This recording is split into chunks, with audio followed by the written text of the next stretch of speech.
முதல் வாசகம். தொடக்க நூலிலிருந்து வாசகம். அதிகாரம் 18. இறைவசனங்கள் 1 15 முடிய. பின்பு ஆண்டவர் மம்ரே என்ற இடத்தில் தேவதாரு மரங்கள் அருகே ஆபிரகாமுக்கு தோன்றினார். பகலில் வெப்பம் மிகுந்த நேரத்தில் ஆபிரகாம் தம் கூடார வாயிலில் அமர்ந்திருக்கையில் கண்களை உயர்த்தி பார்த்தார். 3 மனிதர் தம் அருகில் நிற்க கண்டார். அவர்களை கண்டவுடன் அவர்களை சந்திக்க கூடார வாயிலை விட்டு ஓடினார். அவர்கள் முன் தரை மட்டும் தாழ்ந்து வணங்கி அவர்களை நோக்கி, என் தலைவரே, உம் கண்களில் எனக்கு அருள் கிடைத்ததாயின் நீர் உம் அடியானை விட்டு கடந்து போகாதிருப்பீராக. இதோ விரைவில் கொஞ்சம் தண்ணீர் கொண்டு வரட்டும். உங்கள் கால்களை கழுவிய பின் இம்மரத்தடியில் இளைப்பாருங்கள். கொஞ்சம் உணவு கொண்டு வருகிறேன். நீங்கள் புத்துணர்வு பெற்ற பின் பயணத்தை தொடருங்கள், ஏனெனில் உங்கள் அடியானிடமே வந்திருக்கிறீர்கள் என்றார். நீ சொன்னபடியே செய் என்று அவர்கள் பதிலளித்தார்கள். அதை கேட்டு ஆபிரகாம் தம் கூடாரத்திற்கு விரைந்து சென்று சாராவை நோக்கி, விரைவாக 3 மரக்கால் நல்ல மாவை பிசைந்து அப்பங்கள் சுடு என்றார்.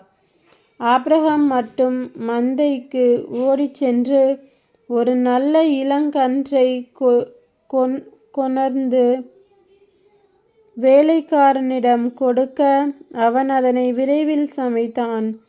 பிறகு அவன் வெண்ணெய், பால், சமைத்த இளங்கன்று ஆகியவற்றை கொண்டு வந்து அவர்கள் முன் வைத்தார். அவர்கள் உண்ணும் பொழுது அவர்களருகே மரத்தடியில் நின்று கொண்டிருந்தார். பின்பு அவர்கள் அவரை நோக்கி, உன் மனைவி சாரா எங்கே என்று கேட்க, அவர், அதோ கூடாரத்தில் இருக்கிறாள் என்று பதில் கூறினார். அப்பொழுது ஆண்டவர், நான் இளவேனிற் காலத்தில் உறுதியாக மீண்டும் உன்னிடம் வருவேன். அப்பொழுது உன் மனைவி சாராவுக்கு ஒரு மகன் பிறந்திருப்பான் என்றார். அவருக்கு பின்புறத்தில் கூடார வாயிலில் சாரா இதை கேட்டுக்கொண்டிருந்தார். ஆபிரகாமும் சாராவும் வயது முதிர்ந்தவர்களாயிருந்தனர். சாராவுக்கு மாதவிடாய் நின்று போயிருந்தது. எனவே சாரா தமக்குள் சிரித்து, நானோ கிழவி, என் தலைவரோ வயது முதிர்ந்தவர், எனக்கோ இன்பம் என்றாள். அப்போது ஆண்டவர் ஆபிரகாமை நோக்கி, நான் வயது முதிர்ந்தவளாயிருக்க எனக்கு உண்மையில் பிள்ளை பிறக்குமா என்று சொல்லி, சாரா ஏன் இப்படி சிரித்தாள்? ஆண்டவரால் ஆகாதது எதுவும் உண்டோ? இளவேனிற் காலத்தில் குறிப்பிட்ட நேரத்தில் நான் உன்னிடம் மீண்டும் வருவேன். அப்பொழுது சாராவுக்கு ஒரு மகன் பிறந்திருப்பான் என்று சொன்னார். சாராவோ, நான் சிரிக்கவில்லை என்று சொல்லி மறுத்தார், ஏனெனில் அச்சம் அவரை ஆட்கொண்டது. அதற்கு ஆண்டவர், இல்லை, நீ சிரித்தாய் என்றார். இது ஆண்டவர் வழங்கும் அருள்வாக்கு. இறைவா, உமக்கு நன்றி. நற்செய்தி வாசகம். புனித மத்தேயு எழுதிய நற்செய்தியிலிருந்து வாசகம். அதிகாரம் 8. இறைவசனங்கள் 5 17 முடிய. இயேசு கப்பர்நாகுமுக்கு சென்றபோது நூற்றுவர் தலைவர் ஒருவர் அவரிடம் உதவி வேண்டி வந்தார். ஐயா, என் பையன் முடக்குவாதத்தால் மிகுந்த வேதனையுடன் படுத்து கிடக்கிறான் என்றார்.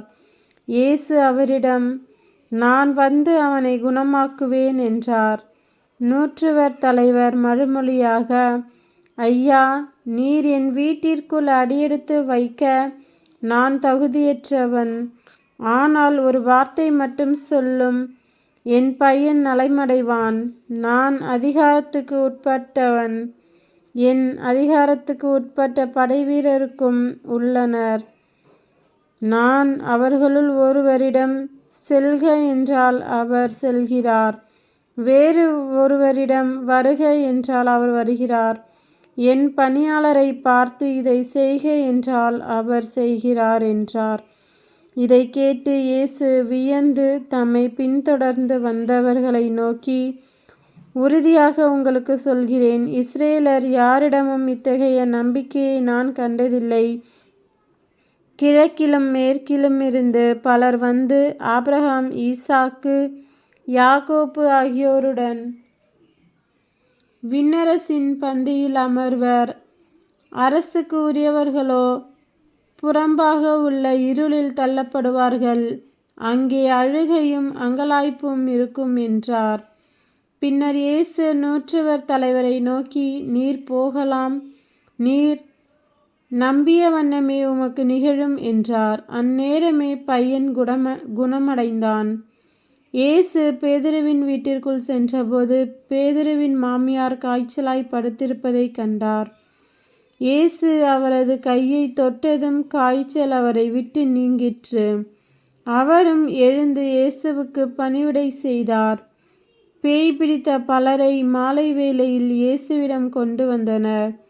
அவர் ஒரு வார்த்தை சொல்ல அசுத்த ஆவிகள் ஓடிப்போயின. மேலும் எல்லா நோய்களையும் அவர் குணமாக்கினார். இவ்வாறு அவர் நம் பிணிகளை தாங்கிக் கொண்டார், நம் துன்பங்களை சுமந்து கொண்டார் என்று இறைவாக்கினர் ஏசாயா உரைத்தது நிறைவேறியது. இது கிறிஸ்துவின் நற்செய்தி. கிறிஸ்துவே உமக்கு புகழ்.